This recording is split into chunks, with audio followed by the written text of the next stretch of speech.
ఈ మధ్యన పక్క రాష్ట్రంలో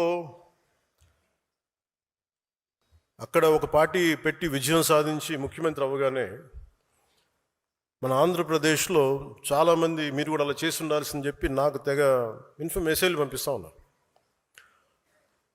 ఊళ్ళో పెళ్ళికి ఏదో హడావుడి ఉంటారు కదా,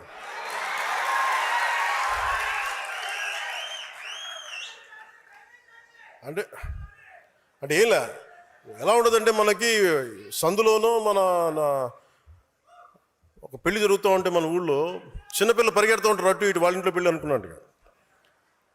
అరే ఆంధ్రప్రదేశ్ పరిస్థితులు వేరు. సరే వీళ్ళు చెప్పినట్టుగానే మనం కూర్చొని 2019 నిలబడ్డాం. ఎక్కడ పెట్టారు? 2 చోట్ల ఓడించారు కదా. పోనీ ఎవరైనా నిలబడ్డారు ఆ రోజున నాయకులు అంటే అందరూ పారిపోయారు కదా. సో అందుకని కంపారిజన్ పెట్టకండి. నిజంగా నేను పదవే నాకు ప్రధానం అనుకుంటప్పుడు 2008లోనే యూత్ వింగ్ కాదు ఎంపీగానే పోటీ చేశాను. 2014లో నేను ఎన్డీఏతో అలయన్స్లో ఉన్నప్పుడు నేను మల్కాజ్గిరి నుంచి ఎంపీగా పోటీ చేయాల్సి ఉంది.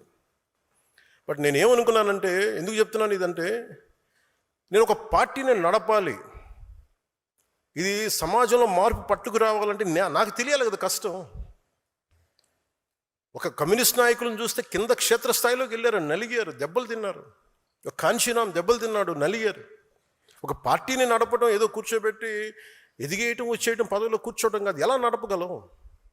ఒక సమూహాన్ని నీతో పాటు నడిపించాలని నీకు ఎంత సత్తా ఉండాలి, ఎంత అవగాహన ఉండాలి నీకు. నువ్వు ఆ భావజాలను కట్టుబడి ఉంటావా లేదా అనేది మనకి తెలియాలి. అందుకని ఇవన్నీ నిర్ణయించుకొని ఒక దశాబ్దం నేను నలుగుతానని నిర్ణయించుకున్నాను. అది 2007 నుంచి మొదలుపెట్టిన ప్రయాణం 2014-18 దాకా అలా నడుస్తూనే ఉన్నాను. నలిగాను దశాబ్దం. ఆ తర్వాత 2019 చేశాను. ఎంత గెలుస్తానో తెలియదు, ఓడిపోతానో తెలియదు. బట్ అసలు ఐ వాంటెడ్ ఎక్స్పెరిమెంట్. చూద్దాం ఏం జరుగుద్దు. దెబ్బ తినకుండా ఏది రాదు.